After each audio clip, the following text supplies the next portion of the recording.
Joanne Franco, and I am an interior design student at BCIT in Vancouver, Canada.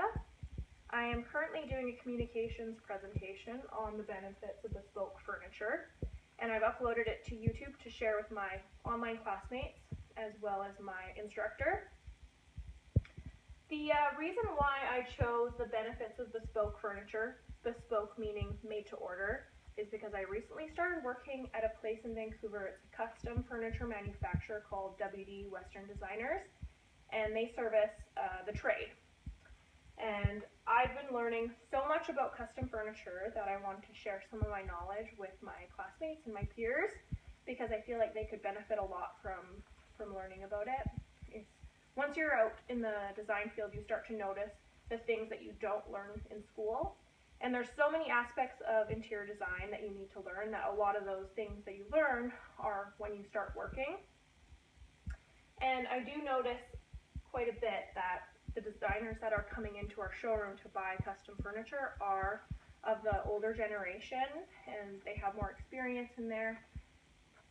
So I'd like to encourage young people, or young designers in particular, to start learning and educating themselves more about the self-furnishings. For my report, the standpoint that I took in my written portion was that I was an owner of a design firm, and I was writing a memo to my employees to encourage them to learn about custom furniture, and the benefits being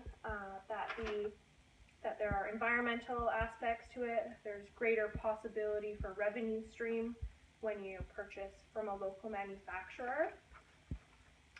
There's greater creative freedom in how you design a piece of furniture and what the furniture is made out of, as well as terrific value for the end client.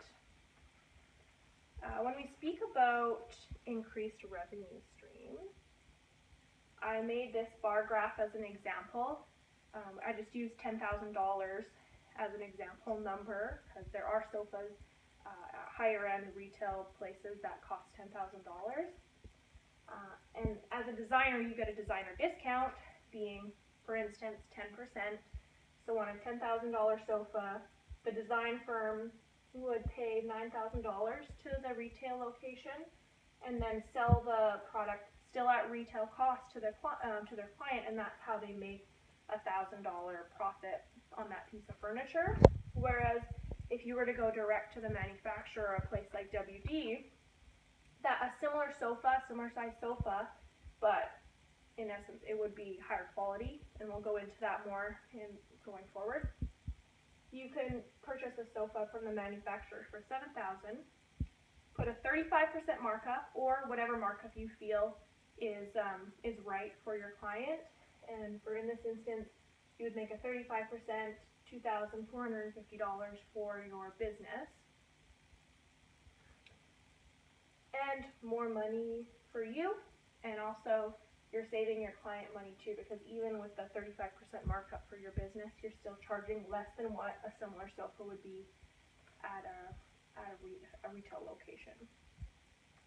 There is greater customizability when you purchase from a local manufacturer, and the customizability not comes with just the shape of the sofa or the legs, but also what is the fill of the material that is in the sofa. So for example, I have a sofa in my house. It's from Urban Barn, and it's just what I know now to be a lower quality piece of furniture. It was not very expensive, but it is made out of foam, and it has a little bit of a wrap to it.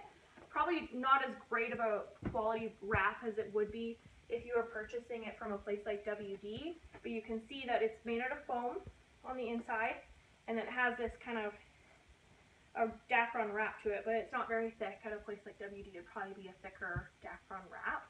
So that would be foam core Dacron wrap. Another option would be to have a foam core, typically it could be the cushion, like the seat cushion or the back cushion. You can customize any of those. And it would have a foam core with feather down wrapped around it to make it nice and soft. Or if you want to go way to the other end of the spectrum, the whole back cushion could be a solid feather back as well. So those are the three options for customizing the sofa fills.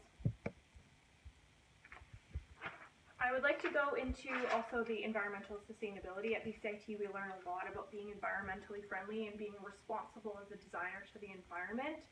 And there is impacts when you think about the cradle to grave aspect of a well-made piece of furniture. And for example, a not well-made piece of furniture would be a piece of furniture from IKEA that typically has a lifetime of between 3 and 5 years, and then it ends up in the landfill because it gets dented easily, it falls apart, it's just low quality.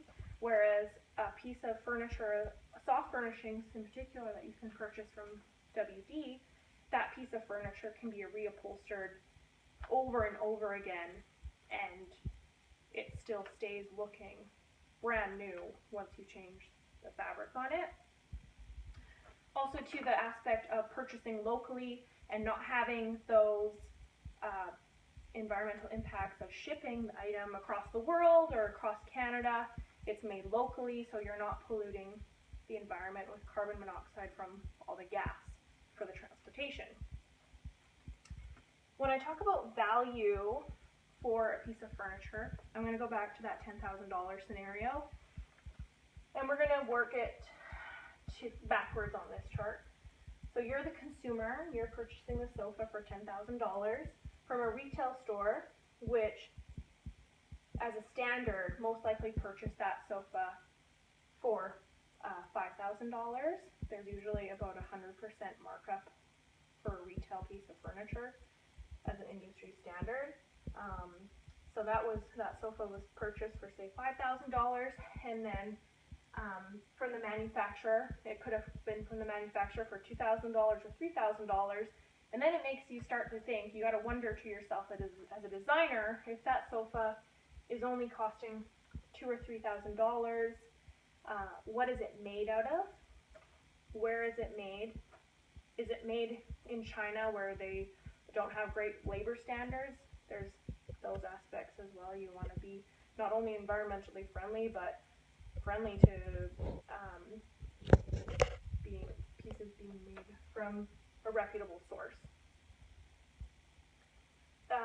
Also too, in between here there's hidden costs as well. So you got to think about the transportation charges, currency exchange. Is the piece covered under NAFTA? Being made in North America, you wouldn't pay as high of taxes as you would if it's coming from overseas. So shipping costs from the manufacturer to the distributor, brokerage here, shipping costs to the retail store, and then you're paying $10,000. And like I said, that sofa could be made out of cardboard, or it could be made also out of really poor wood, like garbage wood. In conclusion, you are getting a way better value for your money when you're purchasing from a local manufacturer. These are other examples of what you're going to find at WD. Tufting, you can do nail head trim detail, and this is another custom made headboard that we made. You're looking out for your customer's best interest, so just keep that in mind. It's good to educate yourself, and thanks for listening.